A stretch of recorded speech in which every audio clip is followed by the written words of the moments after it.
ADR. Promoting dialogue. It's 6 p.m. in Dakar. Good evening and many thanks for staying tuned to West Africa Democracy Radio, broadcasting on 94.9 FM and worldwide at wadr.org. Welcome to Newslink. Here are the top stories. National Transitional Council in Mali approves Government Action Program 2025-2026. Nigeria, Benin Republic launch Stigma connective platform to facilitate. So for us in Nigeria, Sigma reflects our strategic ambition to align with regional digital customs standards. But the system which really fluidify and facilitate the move of the goods from Abidjan through Cotonou to Benin. Gambia's advances nationwide consultation on 2024 draft constitution and mixed reactions trail Ivorian government's decision to fund October election without donor support. What surprises me is that it is foreigners who are financing our election. It is not normal. They now tell themselves that they are independent before they had asked for help. And why this time reject European aid? Details of these and other stories are coming up shortly. West Africa Democracy Radio. It's you speaking. I am Sankule Janko. Let's begin in the Sahel, specifically Mali, where the parliament on Monday approved the government's action program unanimously by the 128 votes of the National Transitional Council (NTC). The Prime Minister, Major General Abdoulaye Maiga, submitted to questions from the members of the NTC at the CICB. For more than 8 hours, the Prime Minister kept the honorable members of the NTC in a suspense on more than 300 questions relating to the 8 axes of the framework letter, on which the areas of intervention of the Government Action Program presented on Friday, May 16, 2025 are structured. From flood risk to youth employment, including the security of people and their property, as well as the financing of this PAG, the members of the NTC raised the concerns of national scope with the main objective of meeting the needs of the populations in the context marked by an important place occupied by Mali on the regional and international levels. Here is an excerpt of his response to over 300 questions. About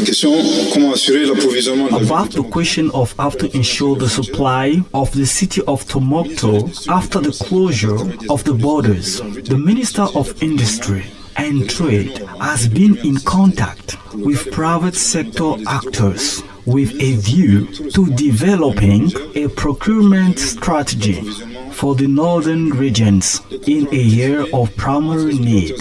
In the case of petroleum products, particularly hydrocarbons, the minister recently led a mission to Niamey, Niger, to supply the northern regions. Contracts have been signed between economic operators and the Nigerian petroleum company to secure the supply of our country. It should be recalled that consultations between states and the private sectors have begun to bear fruit with the arrival in Gao and a first convoy secured by ANFAM last week.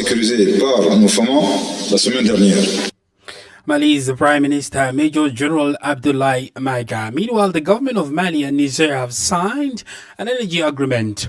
The signing of this agreement between the Nigerian Petroleum Company and the Mali Energy Agency amounts to 49.2 billion CFA francs.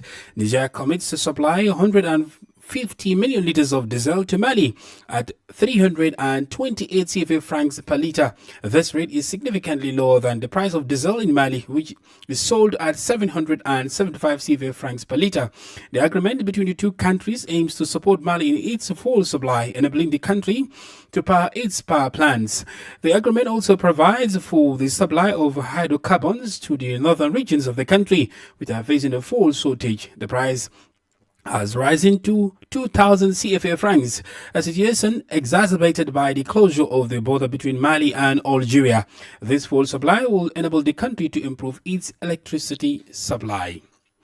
We head to Nigeria because the Nigeria Customs Service (NCS) and the Benin Republic Customs Administration on Monday flagged off a seamless digitalized cross-border trade facilitation process tagged SIGMAT connectivity to enable both countries to tap into the 3.3 trillion African Continental Trade Agreement trade. Established in 2018 and operationalized in January 2021, the AFTA creates a market of $1.3 billion combined across domestic product of $304 trillion. Speaking on Monday during a lunch in same crowded joint border post, the Controller General of the Nigerian Customs Service, Basir Adeyemi, stated that the launch of the SIGMAT connectivity marks a major milestone in Nigeria and Benin Republic's collective pursuit of seamless trade integration and regional economic transformation across West Africa. So for us in Nigeria, SIGMAT reflects our strategic ambition to align with regional digital customs standards and modernization of our trade corridor. We will look forward to strengthening bilateral communication mechanisms to ensure timely technical engagement between our customs administrations. In the near future, we will be able to expand the deployments of SIGMAT to additional border locations, particularly in places like Diroko, Chikanda, and the new place that we are planning to develop in Samia. As we deploy this program, these pilots, we will look forward to establishing a task force that will be charged with the responsibility of monitoring the deployments, reporting successes and challenges that we have.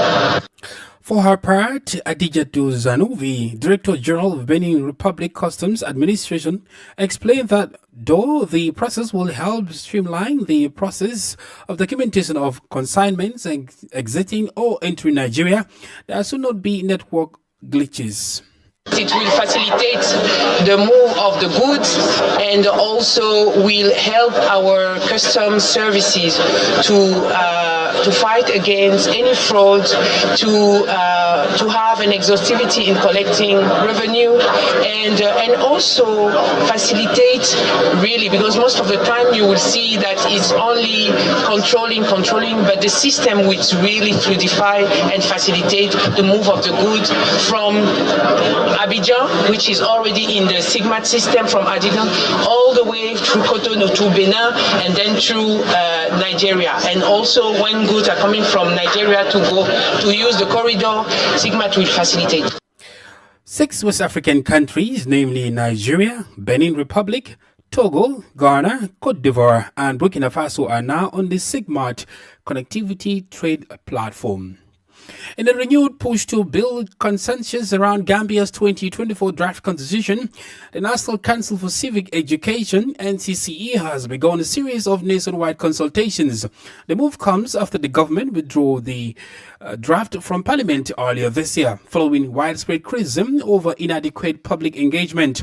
Authorities now say the latest consultations aim to gather broader input from citizens and stakeholders before reintroducing the bill for legislative approval. Here is an extract of Yusuf Abojang, the Chief Civic Officer of the Gambia's Civic Council for Education, speaking at the cosmopolitan town of Basse in the Upper River region of the Gambia. This dialogue is part of a broader campaign by the NCCE team, A New Constitution for a New Republic. Get informed, get involved. Aim at promoting effective and increased citizen participation in the constitutional building process and ensuring that citizens are well informed and participate fully. Following the democratic transition in 2016, the government initiated a number of reforms, including legal reforms, to develop a new constitution that upholds democratic principles, protects human rights, strengthens institutions, and promote good governance in the Gambia. Despite the initial setback of the 2020 draft constitution bill being rejected by the National Assembly, the government has revitalized the constitution building process. A new draft constitution 2024 was tabled in Parliament and subsequently withdrawn for further consultations with the intention of reintroducing in the next parliamentary session in June 2025. In the context of the ongoing GREAT project in partnership with the UNDP and the EU, the NCC is organizing these consultative dialogues. These dialogues provide a platform for direct engagement, enhanced understanding of the 2024 draft constitution, gather feedback to inform the legislative process, and strengthen the connections between the National Assembly members and their electorates. Yusuf Bojang is the Chief Civic Officer of CCE. More stories coming up on West Africa Democracy Radio. Newslink continues. Ahead of the October presidential elections in Côte d'Ivoire, reactions have trailed the government's decision to fully fund the general polls. Traditionally, the country has relied on donor support to organize its elections. However, Abidjan now aims to finance its election independently without external assistance. This decision has prompted mixed reactions among the Ivorian public. Some citizens argue that a sovereign state should finance its elections, asserting that relying on external aid can encourage interference in the country's internal affairs. Others, on the other hand, some citizens view the government's decision as a state strategy to evade international community's scrutiny of the electoral process. Here are the citizens' reactions. What surprises me is that it is foreigners who are financing our election. Is that normal? It is not normal. It is absurd to see that foreigners will finance our election. So that means if they are financing, it is because they have a stake in it. You see, it is not fair. No, for me, what is fair is that we take care of our own affairs. Côte d'Ivoire is independent. If it believes it can finance the elections, I see no problem with that. If the international community is going to give, the thing will be postponed. If we can be self-sufficient, I believe that. They now tell themselves that they are independent before they had asked for help. And why this time reject European aid? It is because they have a fixed idea. They want to impose their dictat. This is not normal. In this country, elections have always been financed by the international community, and there have always been both national and international observers. Why we have excluded all the opponents? With whom are we going to hold the election? It is in this spirit that they are. You just listened to Ivorians' reaction to the government's decision to fully fund the October 2025 presidential election, excluding donors' aid. In Liberia, President Joseph Boakai has stressed the significance of domestic resource mobilization as a key component of his government's agenda for inclusive development. He made this statement during a cabinet meeting on Monday, which centered on the implementation of the government's strategic plan. The meeting garnered general attention for its emphasis on transparency and accountability, revealing concerning insights into the management of funds and government policies. WADR's Monrovia correspondent Abraham Parker reports.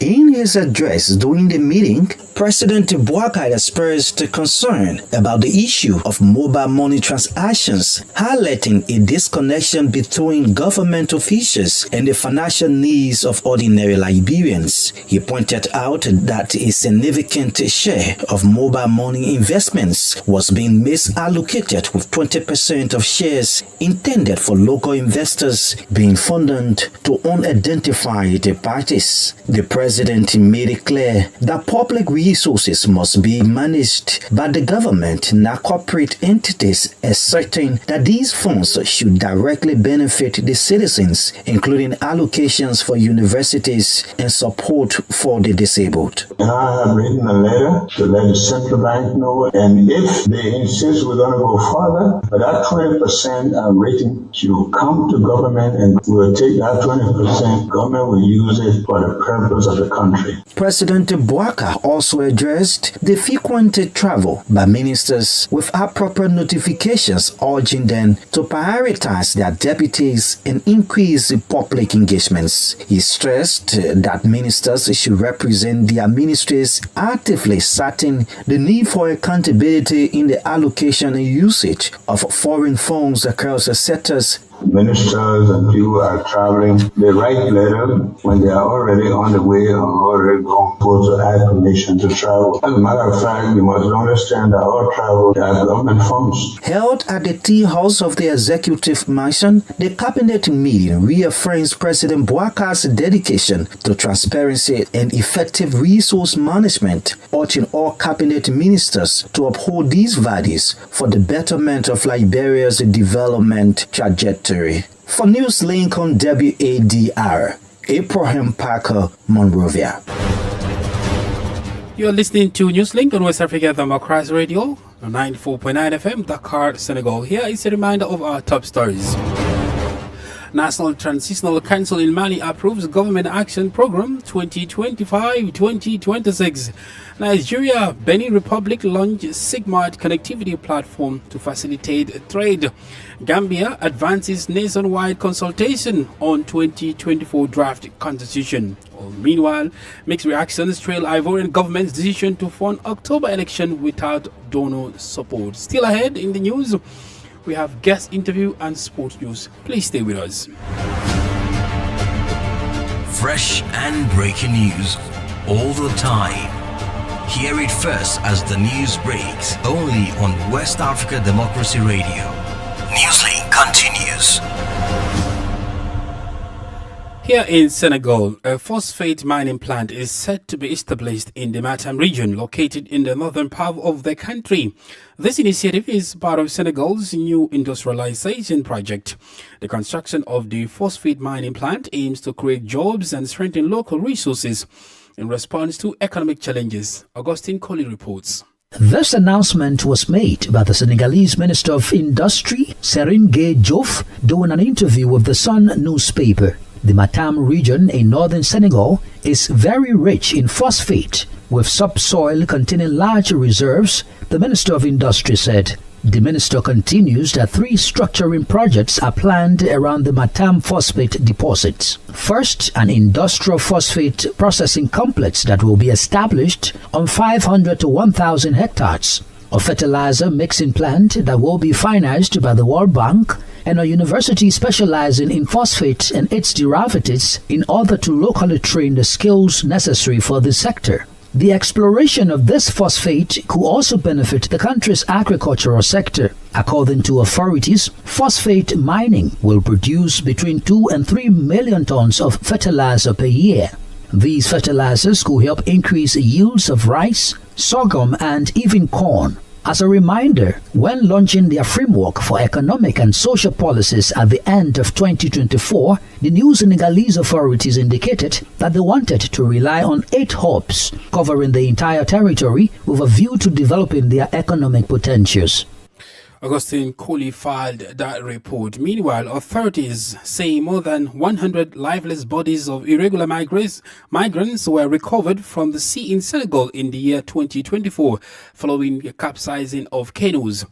The Permanent Secretary of the Interministerial Committee for the Fight Against Irregular Migration, Police Controller General Modou Diagne, stated that from 2014 to 2024, more than 71,000 people were reported missing worldwide as a result of irregular migration. Instead, in the 2024 alone, Senegal recorded 105 bodies recovered from canoes sinkings, not including those still at the bottom of the ocean.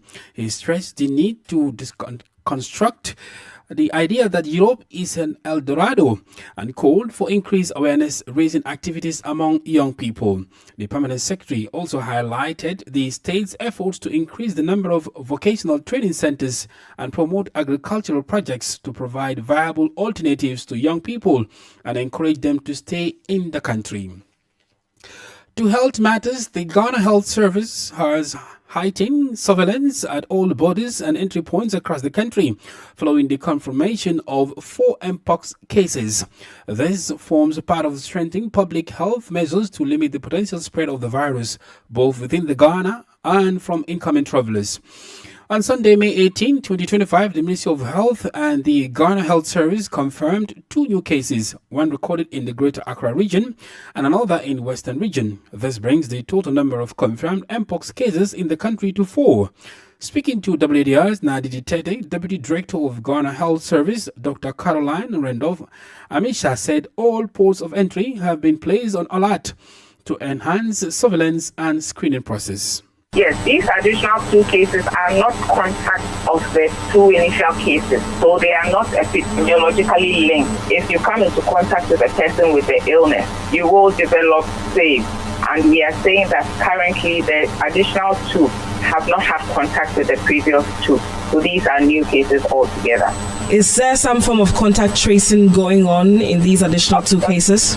I'm happy to say that once we got the first report of the 2 confirmed cases, we activated all our public health emergency operation centers, so national, linking up with all the regions and districts. There's been some communication to our regions, and as part of the management public health measures that we take, because it is a contact disease, we need to follow up and identify persons who have come into contact with these persons who have reported or who have been confirmed to have the cases. So we are currently doing that and tracing contact for these persons.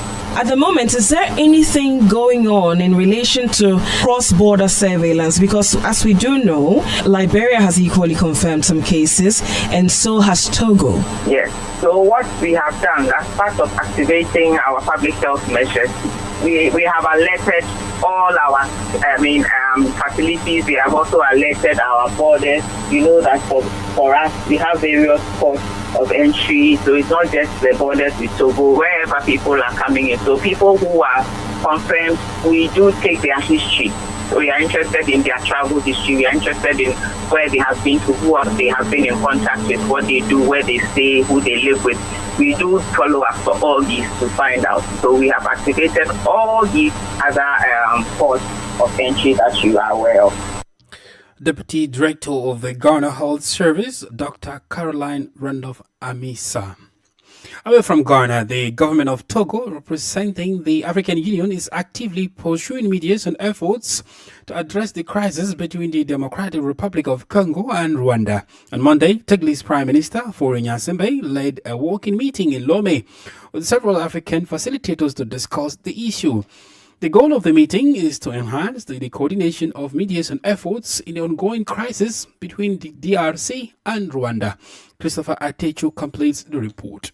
During the discussions, Togolese Prime Minister Faure Gnassingbé presented to the panel the expected contribution of the facilitators within the framework of the AU mediation. The panel is composed of former heads of state Olusegun Obasanjo of Nigeria, Uhuru Kenyatta of Kenya, Mokgweetsi Masisi of Botswana, and the President Catherine Samba-Panza of the Central African Republic and Sahelwork Swedi of Ethiopia. The various parties agreed on the need to undertake concrete actions in collaboration with regional organizations such as the East African Community EAC and the Southern African Development Community SADC, as well as with international partners such as Qatar and the United States. The objective of this meeting was to hold an in-depth exchange on African mediation, to harmonize views based on the principles of emerging Nairobi and Luanda processes, and to lay the foundation for seamless and inclusive coordination. While the crisis between the DRC and Rwanda remains a concern, Lomé has adopted, according to the Togolese authorities, an approach that will allow for the exploration of all new solutions for resolving the conflict while maintaining the progress made. African mediation also seeks to build on the achievement on the various processes and efforts undertaken. Christopher Atichu with the details of Sylvie Wadrago's report from Lomé. Politics, analysis on major news, social matters, and all. This is a guest. Our guest interview is on the plans by the Ivorian government to self-fund the October presidential election. While this has drawn reactions across the political world, civil society actor and governance expert Kopeb Debuga sees it as an opportunity to break from the norm, which is elections being partly funded by international donors. He's our guest on this edition of Newslink. So it's a welcome idea to hear an African country beginning to assert itself and saying, okay, we can take care of our business. The extent to which that now is a reality, I am really not quite sure, because for some time now we know that cocoa, which is one of the major export commodities of Cote d'Ivoire, which is one of the major foreign exchange earners, has been experiencing some sort of glut in the international market. So I am personally wondering where such funding will come from, but perhaps with prudent management of state funds and with committed accountability, I think that is possible, despite the fact that a lot of African countries do have this gap in terms of resource mobilization and resource utilization. I think the Ivorians know what they are doing by saying that they're going to fund their election. So, well, let's wait and see. There's still a few more months from here ahead to October for us to see the credibility, of how Cote d'Ivoire plans, to fund its own elections. Do you think there will be transparency in the entire process if the election will eventually be self-funded by the Ivorian government? Yes, well, you've already said that they've said they are going to fund their elections by themselves. But both you and me know that, let's take the history of the last 10 years, elections within Africa are usually never funded fully by any government. There are a lot of operations, whether it is in the form of assistance, in the form of procurement of equipment, and all that. Even if a country says it will go it alone and be able to fund everything, you find out that this does not usually add up when you put the aggregate cost of the elections together. So coming out to make this very clear statement of Cote d'Ivoire tells me or leads me to think that perhaps they have now a different approach to what we have been seeing. But if it is going to be the same approach where you can have some sort of assistance here or there, then we may not be able to totally say that it is fully funded by the government, by the country. Kopeb Debuga is a civil society actor and a governance expert. Well, in sports, let's begin with basketball, because Malian center Aliou Diarra and Senegalese Youssouf Ndoye inspired Rwanda side APR Basketball Club to maintain their 100% record in the Nile Conference. The duo helped APR Basketball Club extend their impressive run in the 2025 Nile Conference with a commanding 103-81 victory over the struggling MBB of South Africa. The game held at the buzzing BK Arena in Kigali saw the Rwandan side overturn an early deficit to dismantle their South African opponents with poise and precision. BK Arena erupts in celebration as Rwanda triumph in front of President Paul Kagame. Elsewhere in football, in a surprising turn of events, the Confederation of African Football, CAF, has struck a groundbreaking sponsorship deal with the European Union. The EU is now an official sponsor of the Africa Cup of Nations, or AFCON, for the upcoming 2025 tournament and beyond. The deal also extends to the 2027 edition, set to be co-hosted by Kenya, Uganda, Tanzania, and includes the 2025 Women's Africa Cup of Nations in Morocco this year. And in UEFA Champions League, the final between PSG and Inter Milan approaches. UEFA is taking hardline stance against the wave of illegal ticket resales that has marred preparations for the May 31 showdown in Munich. With demand reaching unprecedented levels, over 1.2 million requests for 70,000 seats, fans from both clubs are facing a ticketing nightmare and marked by technical failures, restrictive banking systems, and a black market explosion. UEFA has warned that tickets bought outside its official channels can be cancelled at any time, with buyers denied entry and possibly facing prosecution.